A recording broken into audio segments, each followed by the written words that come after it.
Hi, I'm Alex Papachristidis, and we're on the Upper East Side. I am so excited today to be hosting my first episode of Homeworthy.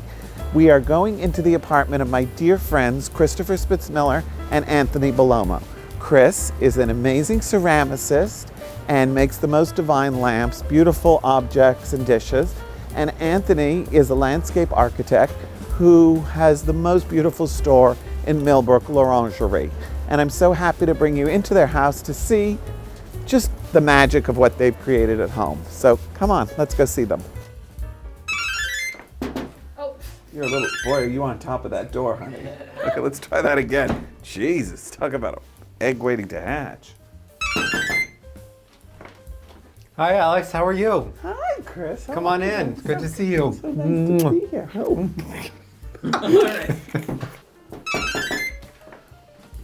Hi, Alex. How are you? Good, honey. Come How are on you? in. So good to see you. Oh, give me a kiss. Hi. Hi. How are you? Come on, Fanny. Hi, Come on. Fanny. Hi, darling. How are you, sweetheart? Hi. Let me take your coat. Thank you so much. So nice to be here always. Come on in. Make yourself comfortable. Thank you. Thank you. Such a pleasure to come.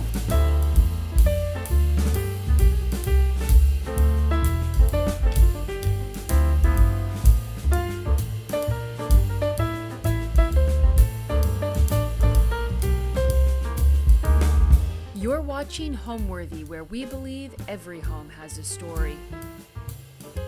I'm Christopher Spitzmiller, and I'm a potter and a gardener and an author.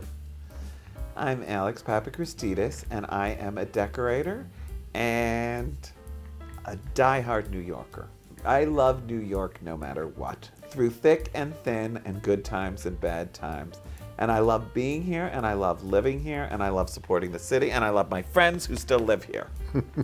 I've been in business for 26 years, and part of that time was in Washington, D.C., but I've been in New York since 1999, and I think we've been friends for about 18 or 19 of those years.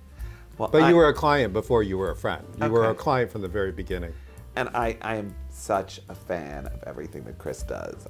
I love all his things, and they're on all my projects. They're in my own apartment. So you guys have been to my apartment, and my apartment, I have 3 pairs of Chris Spitzmiller lamps in my apartment, and I don't have that many lamps. So and I still have a lot of antique and vintage lamps too, but I love the way your lamps work in rooms. I love that feeling of ceramicness, and I love that they're just sort of a little bit clean, but very classic. Well, they're going to go on for generations. Like, I have the same apartment. These lamps in this apartment are the same ones that came over when I did it, and I could bring different lamps here, but I'm happy with them, Yeah. and I think somebody else will be happy with them one day when I'm no longer happy with them, which is probably going to be after I'm no longer here anymore. I'm definitely not going to sell my lamps. I mean, They do well at auction. I've They seen do them at very auction. well at I know, auction. I've seen them at auction. They do very well. I've there. seen them at auction. I've bid on them at auction. I bought them at auction. And my favorite is when you go to sort of like a vintage store and they don't know what they have. I mean, that happens with everything. It's rarer. less and less common It's rare. nowadays. It's less and less common. But every once in a while you can get lucky and find things in vintage stores that nobody knows what it is. So this is Fanny. Fanny is the Cavalier King Charles Spaniel. We have one of Fanny's ancestors on the wall there. Wasn't that Mario's? That was Mario's. Right. That was in his living room. I have a whole wall of them up in Millbrook. And I like to say, because my ancestors are on one side of the wall and Fanny's are on the others, clearly Fanny comes from a far grander line of people than I come from. So that was another way we became friends, right? Mario also brought us together because we were both friends with Mario, which is so interesting. And we both loved Mario, and he was an old prickle puss, but he was kind of fabulous. And Do you remember when we went to see him in the rehab, and we were going through that box of his, and inside of this box comes a Smucker's jar of jam that God only knows how long the And jam it was open, open right? for. Oh my God. Yeah, and we're throwing away the jam, and Mario was not having us throw away the jam. He's like, no, there's a lot of sugar in there. That stuff keeps forever. Put it in the box. And we put it in the box and put it in the closet because like you could only tell that man so much, and then you had to back off. Well, look, I mean, think of what he amassed and how much stuff he Oh, we had it going on here the Oh other day. my So God. I'm a chair addict. I buy all these chairs. I have the same problem. And one of these chairs was put on top of the other one. And Anthony came in here and he goes, "You remember what Mario's apartment looked like?" And I go, "Yeah." He goes, "It begins with a chair turned over, just like that. That is the beginning of hoarding and the beginning of your demise." Notice how, well, I couldn't have it that way for today anyway, but we got that other chair. Well, out there. I mean, I honestly, I think I find your apartment much more disciplined than my apartment. My apartment, the tabletops are covered and jam-packed. So I think you're doing a very good job, and I think you're very disciplined. And this, by the way, is Cooper, who I think you've met before. And Cooper and Fanny are friends. Yes. So I found this apartment in the old days when the New York Times was the gold standard for finding apartments. And you got the New York Times on Sunday, and you circled and you went around and looked at things. And this one is two townhouses that are joined together, and I love being on the ground floor of it. And it had a wood burning fireplace, and it had a little outdoor space, and I'm like in heaven. So Chris, I love the way you've used this divine kind of tealy blue in this entrance hall, because again, it's a little dark and it brightens up and cheers It's up a the little space. more modern. You know, there's Yeah. a lot of white painted furniture in here. The blue is sort of an ethereal bluey green that you could see in some old English country houses. I was sort of inspired by the Tiffany box color, but it's a little But it's a softer. chicer color. than It's that. softer I like than it that. better. Yeah, it's not so turquoise. Yeah, It's they got a, call it maritime blue though, which is a weird name. I would not think this to be maritime blue. I love it. I love it. And of course, you know, this is what we were sort of talking about before. I love this little gourd, and I've been on this, I guess you did. right? But you got it. I got it. I got it. So Albert Hadley had a big brown one that he was given by a friend in New Jersey, and he didn't like the brown, so he had it gilt.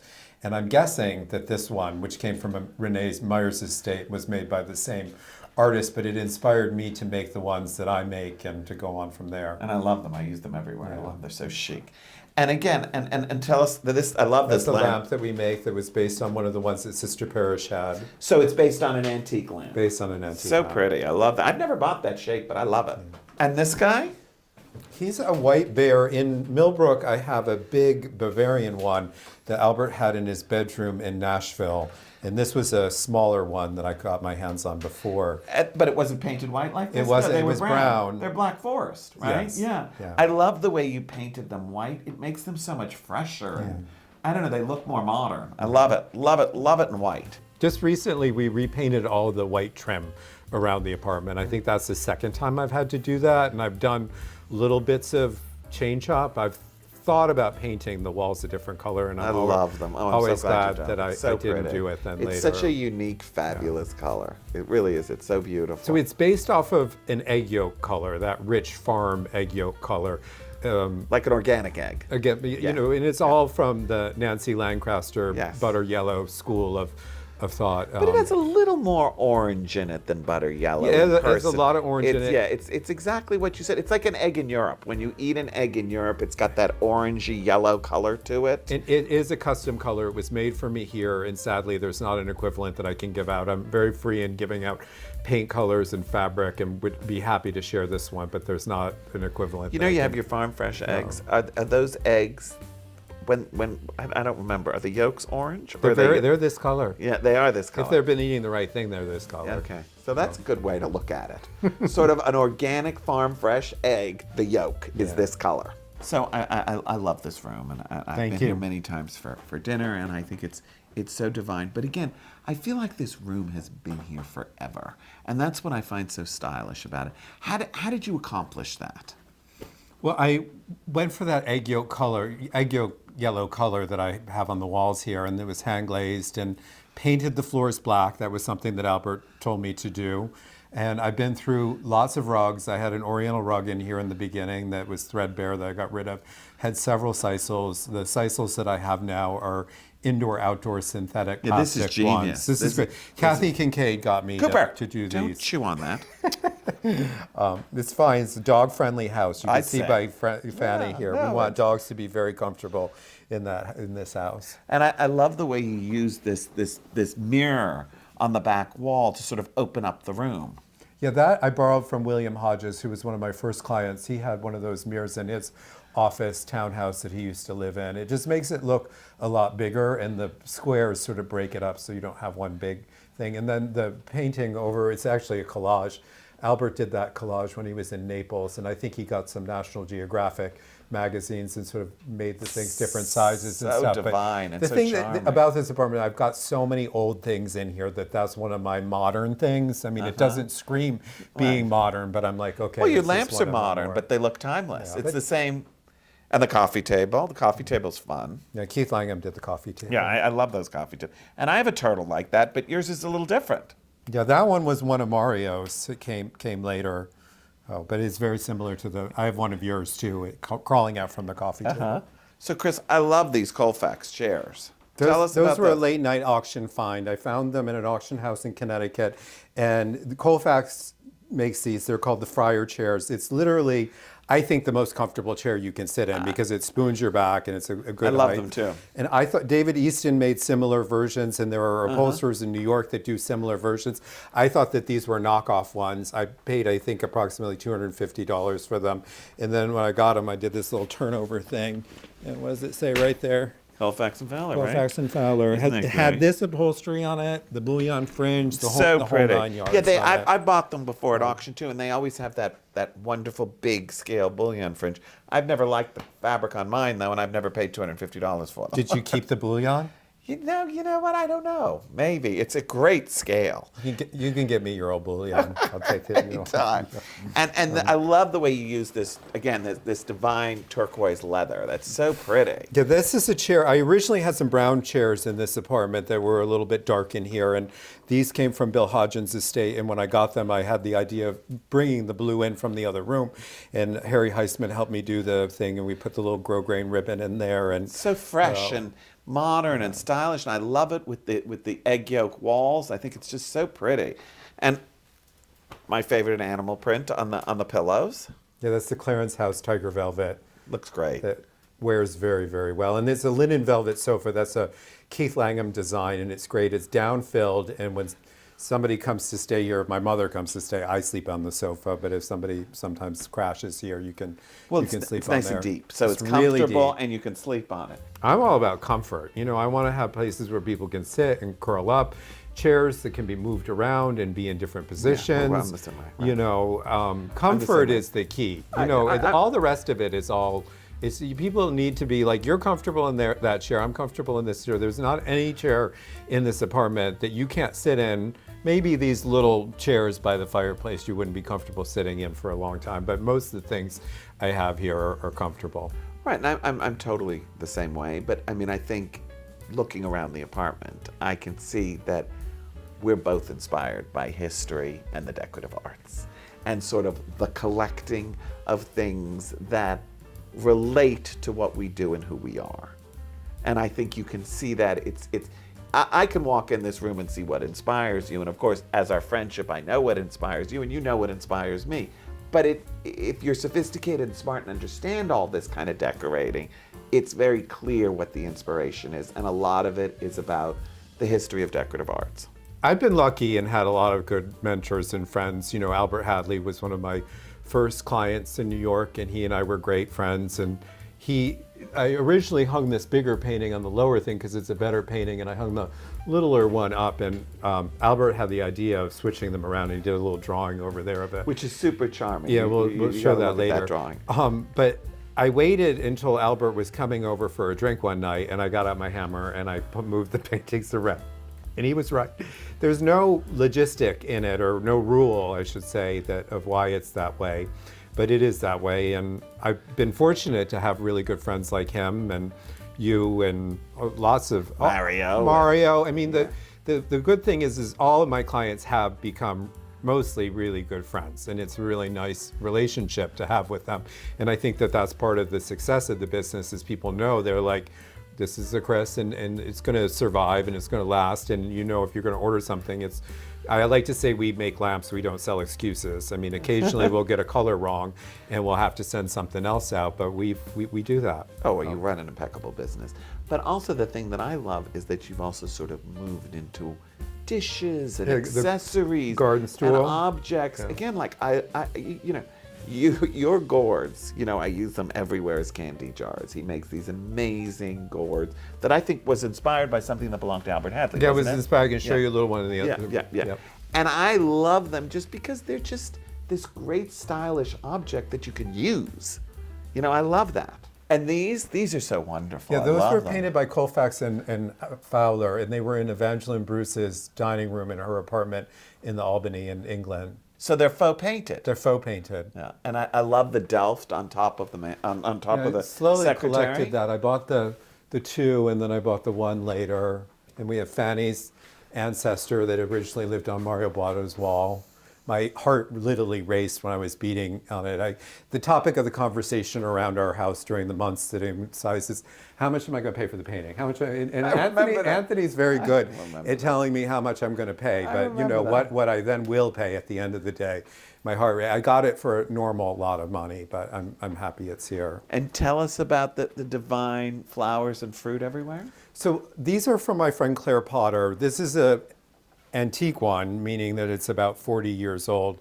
Claire is a really good friend, and we make together vases and lamps and pieces, but on her own, she does cabbages, auriculas. She did this pomegranate right here, the violets in the center, and the two artichokes were from Mario Buatta's estate, but those were painted and made by a woman called Lady Anne Gordon, who you collect, who was Claire's big mentor and friend. And I have a small collection of Lady Anne Gordon things, but a lot more of Claire's things. So when I moved into this apartment forever ago, these bookcases were empty, and I was like, how in the hell am I ever going to fill these book collections? Now, before you all got here, I took 3 file boxes of extraneous books out of the apartment because, like they collect. And I listened to Dwayne Hampton talked about she has even hid books behind curtains. And I'm like, I've hidden books in a lot of places, but never hid them in behind my curtains before. So these are all cookbooks, and they're mostly vintage cookbooks. Like these are Mrs. Beaton. There's a lot of MFK Fisher in here. It's a lot of butter and a lot of eggs. And I don't cook so much from these, but they're great books. There's more cookbooks down here. There's magazines with friends in it. Interesting auction catalogs that I need to keep around. And then over there are biographies and other books on interior design and gardening, my Chris, favorites. will you show us that Albert Hadley Yeah, drawing? so Albert came over and he told me that I needed to move the paintings around. And so he came and did this drawing of how they should be and waited till he was coming over here, and I tacked them up the way they should be. There's the Duchess of Windsor. Got the Duchess of Windsor. Everybody asks who these old people are, and I go, they're my grandparents. I know. So I'm like, if I have to explain it, Oh my I'm really God. not Oh my going to God. get It's into so it. funny. I'm like, they're my grandparents. It's so funny you say that because in my entrance, I have a portrait of the Duke and Duchess of Windsor that my niece gave me, this candid photograph, and people always say, is that your parents? I'm like, no, it's the Duke and Duchess of Windsor. We do have my mom here, so That's we cute. do have some real parents here. My mom, who is a big entertainer, and I think I get a lot of my style from my mom. Except when I rented this apartment and I brought her in here, I was so proud to have a 1-bedroom apartment. And she goes, but where are you going to have your dinner? Where are you going to? And I'm, Mom, there'll be a round table by that window over there, and I'll eat my dinner there, and I'm happy doing that. So it's a rental apartment, and when I got here, there were 2 windows, and they had bars on them, and to get to the outdoor space, you had to jump in and out of the window in the kitchen that had one of those elevator doors on it. And I worked with my landlord, and I said, I think we need to have a door over here, and we had an architect work with us. I didn't just put a doorway in and say, oh, now there's a doorway there. So this door over here. That door wasn't there when I got here. That's great. So we took a window out and put the doorway in. And I knew from the beginning that I was going to be here. I didn't imagine I was going to be here for quite the 23 years that I've been here, but I knew it would be long enough that it would be worthwhile to do some work here. And I'm glad that I did it. And How many years have you lived? 23 years. Wow, that's incredible. Yeah. That's great. Was this one of the things that really sold you on the Totally. apartment? The wood-burning fireplace was one of the things that sold me on the I sit here by myself, have a fire, and love it. No, love it's it. so charming to have a fireplace in New York, and really not the norm. I mean, it's very different. I love that, and I love coming here for dinner, and there's like a fire, and yummy food, delicious hors d'oeuvres. It just makes the room feel so cozy and lovely. So again, I love the curtains, Chris. The curtains are a like Nancy Lancaster sort of idea as well too. Todd Romano got me to do the bamboo thing behind the thing to hide out that blank space that exists up there. I do things like that so, too, and yes. it's got a venison liner on the inside of it, which is really nice, and you don't ever see it very much, but it's this nice little squiggly line that's in there. So pretty. And I have a little indoor garden of hyacinth bulbs that I'm forcing, and Is that from Anthony's store? Are they from Anthony's store? The narcissus and the tulips are from Anthony's store there. I love also the way you always have beautiful flowers. And most of the time, the flowers are from your garden, right? If they're in flower, but I'm also fine with there being just a sculpture. Like you could move that little gourd out, you could move one of Claire's pieces, you can get some fruit from the grocery store, put it on there. It doesn't have to be flowers. I mean, we seem to be swimming in flowers, so we have a lot of them, but it doesn't, not always does it have to be there, you know. So this is like where I love this, and it was from Stair, right? You don't remember? I do. Did I buy it? You did buy it. And then I hadn't seen it? You hadn't seen it. I went up there and looked. There were 7 pieces that Claire had that were at Stair, and I decided that this one was my favorite one. And all of the rest went for reasonably high amounts of money, but this one... This was the best priced one? This one was the most high-priced one, as I was the underbidder and determined to get it, but... put down the phone because I was like, I just am not going to. And I ended up getting it. You ended up getting it. And I called you. I go, did you get anything from the Stair sale? And you go, yeah, I paid through the nose. And my heart sank a little when I heard that. And I go, what did you get? And you go, well, I got this Claire Potter piece. And I was like, which one of those did you get? And he said, you got this one. And I was like, oh my God. And then he said later, he's like, you know, I really don't love it as much as you love it. So he then kindly sold it to me. So I paid him off in installments.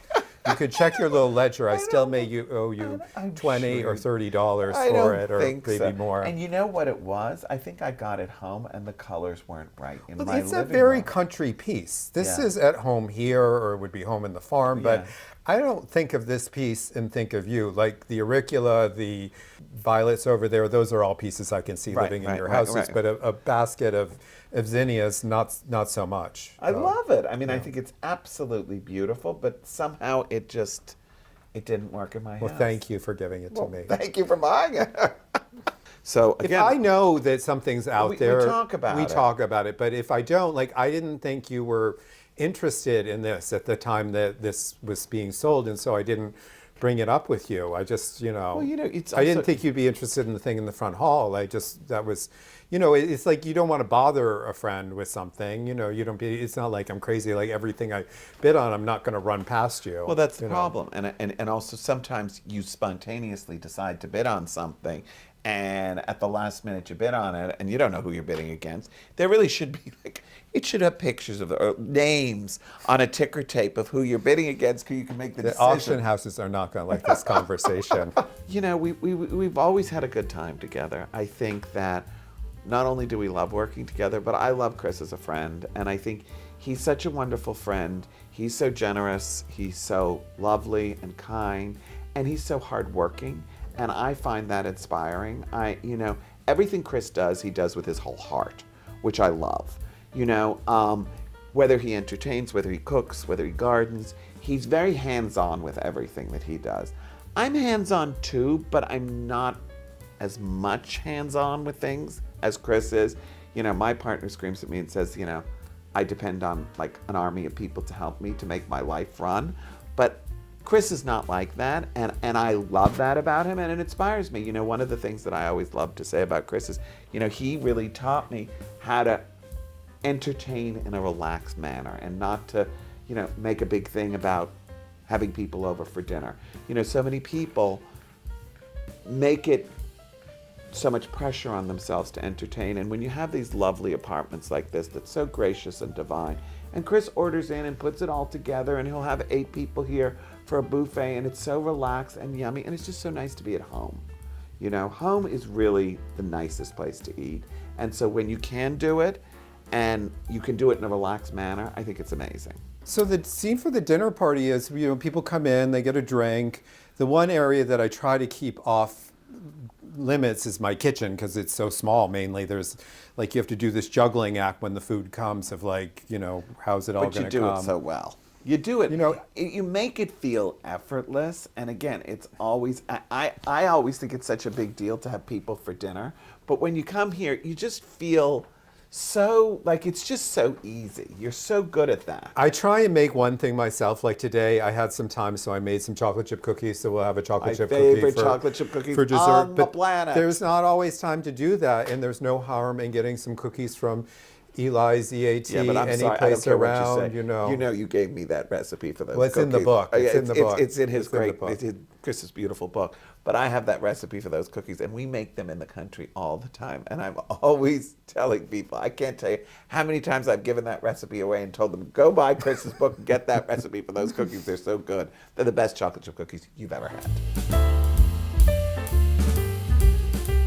Welcome to my kitchen. It's a teeny kitchen, but I have cooked Thanksgiving dinner in here and lots of other meals. It can be done. There's a little stove, 2 sinks, and an etagere in my refrigerator.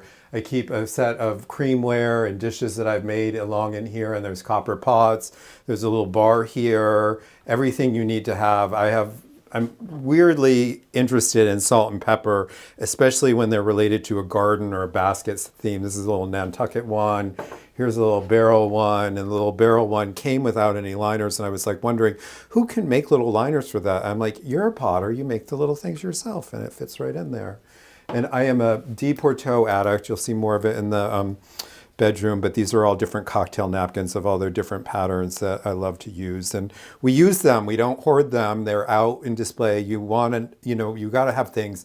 Suzanne Reinstein had a saying that I think Joan Didion said, that every day is all you have. So we have everyday silver here, we have everyday glasses. I think if you own something, you have to not be afraid to use it. I don't think we should have anything that you're not afraid to use. But in here we've got, what is this? This is a pattern that Jonathan Gargiulo got me going on. This is called The Death of the Wolf. There's all kinds of different creamware in here. This is a Wedgwood pattern that I use. And I use this to eat my Chinese food on, my sushi, every day is all we have. So this is my marbleware. This is a lavender one. I have like the least bit about my own stuff here. I think that this is Spode Greek, which is a really great one. They did this in all different colorations, and some of it has a Greek key border on it, and the Greek key border is post like 18 something. So the ones that I have right here are the older ones. But when Anthony came along, he would grab things like this bowl, which is approximately 200 years old, and be making like muffins out of it. And I'm like, yeah, like the cupboard over there has the muffin mixers in it. So we're gonna save that for the salad pieces in here. These are sumo oranges, which are one of my favorite. They look like they have fallen out of a Dutch landscape, but they're really easy to peel. Like, look at how easy it is to get in there. And we'll all taste one of those at lunchtime. It's so good. The floor is like tomato soup. The walls are brown. It's all very simple. I've hung some different dishes on the wall to give it a little bit of personality. There's a bar flight one there, one of the Spode ones there, and some other ones up there. But I'm very at home in here and love that we're all on one floor. The fish over here came out of my family's house in Canada. I had that framed and has a little picture light on it. Oh yeah, so this is an iced tea that I drink all the time. It's one of the Tao teas ones, and it's a green tea with lemongrass and ginger in it. And I make a big picture of it every morning and drink it all day long, and it's so good. Very low on caffeine and good for you. So Chris, tell us about the fabric on the walls. It's so pretty. So it's Old World Weavers, like all good things, it's sadly discontinued. Welcome it's to my world. fabric that we have laminated and put on the walls. And it has a little bit of grosgrain mustard colored trim around the top of it. But it's nice because it sort of envelops the room and makes it sort of like a little cocoon back here. Divine. So, And the bed? So Albert Hadley made me the bed. DeAngelis did all the upholstery on it. This is a Porto pattern that was no longer, that was Lovely. a favorite of Jackie O's So pretty. and Bunny Mellon's, and I got Joan Carl to bring it back for me. So pretty. And Joan says she calls it Christopher's Marguerites, which I don't know. So pretty. And then our friend Jane Scott Hodges, who we love, who makes also the best thing. Leontine, yeah, the linens. prettiest. She did the bed coverlet on here. So the lamps, of course, are mine. Divine. Yeah. And I love that little story in the window. Tell us about So that. these are my hyacinth bulb forcers. So we we refrigerate the hyacinth bulbs for a couple of months. Anthony has a cooler at his office that is perfect for this. And then we bring them out and they slowly start to grow and ideally flower. He chilled these narcissus blossoms and we forced those. So it's like a little garden inside because there's no garden. It's March. There's not much going on outside right now, but inside you can always have a bloom. And the hyacinths have the best smell when they get going. So, Chris, you kept that for me because I would have traded for that little Claire Potter. Those are my colors. You can't have that one because those were my colors. That's the first thing she ever made for me. Those are my colors. Yeah, that was the very first piece that's that Claire so did. Pretty. And they are the colors of the sweet peas that I grow at the farm. Those are my colors. What a beauty. And the mirror is so pretty. Yeah, the mirror came from a New Orleans antique place. This rug is indoor-outdoor sisal. You can get it from Stark and other fabric carpet places make it. It's made for being on the outside of somebody's porch. And so it literally, you can put water on it. It doesn't stain. It's really, really... It's really genius. Really and, genius. the reason why I stopped using sisal is because of the splinters, which I hate. But this is great, and it feels so soft, It's too. very soft under your feet. And I'm so glad I did it. It's great for animal accidents, Yeah. right? Mm-hmm. Uh-huh. The mirror came from Richard Keith Langham's showroom studio when it was in the bank building. Yeah, so chic. I love that. From there. I love a bullseye mirror because you can see everything that goes on in the room from it. So these are spaniel paintings. This is the actual first spaniel painting I ever bought. I bought it from the Christie's house sales. This one belonged to Mario Buatta, as did the little one on the wall there. This one came from Niles Smith. I love the little bow there. And then this is an auricula that George Oakes painted, which is the national flower of Colfax and Fowler. And this is a secret that everybody should have, that shouldn't be a secret, is you need to have a pad of paper beside your bed, because right before I go to bed, this flood of things that I need to get done comes across me, and I write down lists. Sometimes it's just chicken scrawl because I don't even turn on the light to write it. And what's that beautiful house? What is that? It came from Bill Hodgins' estate. It's a house in either Ireland or Scotland. I just love the big gardens in front of it and the guy with the dogs and stuff. I'd be very much at home there. There were two moments that I can think of. The first one is a funny one. And the first one was when Nick Olson left Miles Redd's office and he came into my studio and he had a purchase order and a check. And he said, my very first pair of Christopher Spitzmiller lamps, I'm going to be a real decorator after all. And I got up from where I was sitting and I gave Nick a big hug and I'm like, I love you. That was such a nice moment.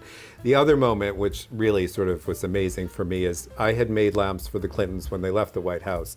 And I had made some lamps for Laura Bush for the upstairs of the White House. And when the Obamas moved into the White House, I wrote Michael Smith a letter and I said that I wanted to donate some lamps. And he came to my studio and showed me a rendering of the Oval Office with my two blue lamps at the end of that room. And I literally started to cry in that moment because I was like, wow, I've done it. I guess for me, it was really the first time I was published in Elle Decor, and that, that was under Margaret Russell. And it was a very important moment in my career. And after that, I guess another very important moment for me was when I wanted a book with Rizzoli, and Rizzoli said yes and gave me a book. And, the New York School of Interior Design receiving that Lifetime Achievement Award, that makes you feel ancient, but it does. It makes you feel ancient, which, I guess we're not getting any younger. But truthfully, those are things that really stand out. So, where'd you order from today?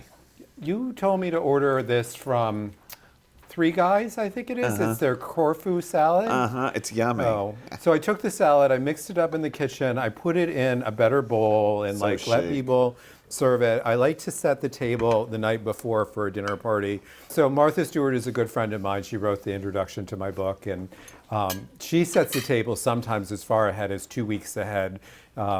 Uses great little name cards is one of my things. And Martha's a big believer in mixing things. And I've learned from her, I've learned from Bunny Williams. I like that all shouldn't match. Like we have purple plates, we have a blue tablecloth here, we have a gold catch pot, we have red flowers. It's all a dinner that kind of comes together how it is. And like this plate is different from this, but they all work together. They're a conversation between all the different things. And don't you think it's also that because when you buy antiques, it's hard to match them sometimes. So you end up mixing and creating sort of your own thing. And I also think it makes the table individual and modern. The way you mix things personally makes it your own. And I love that. So other food options that I like, Chinese is always a good one. There's a restaurant around the corner here that's Italian that's called Via Quadrono. I order that from too, them a lot.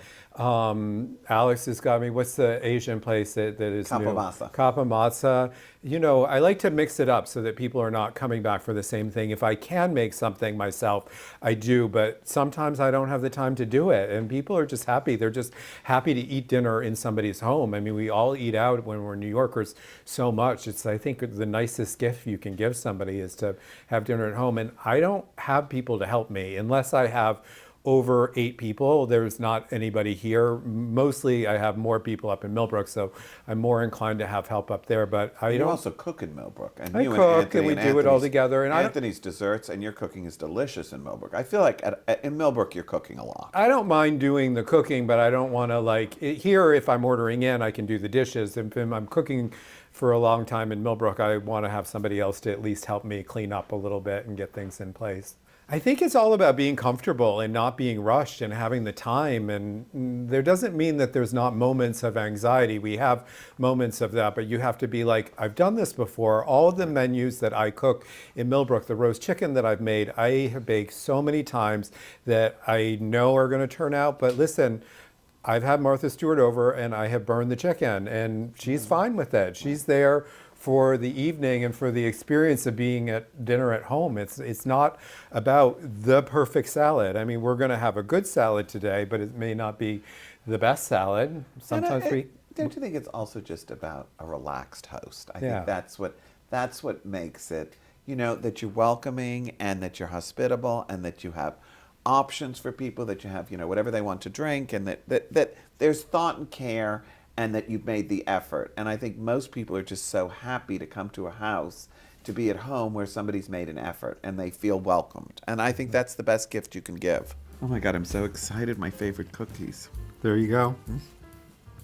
How is it? Is it as good as usual? Perfection. It's not dry. It's got the perfect ratio of chocolate. It's not too floury. It's not like a cookie where it's like cake. It's almost like a Florentine, but it's soft, which I love. It's not hard. You really are a pro. They're unbelievable. Thank you. So we find the recipe in Chris's beautiful book, which if you don't have, you have to have. It's a beauty, and it's so informative, and it's a wonderful book. I give it as gifts all the time, and I love it. Thanks for watching. Be sure to go to homeworthy.com for exclusive content, shopping guides, and so much more.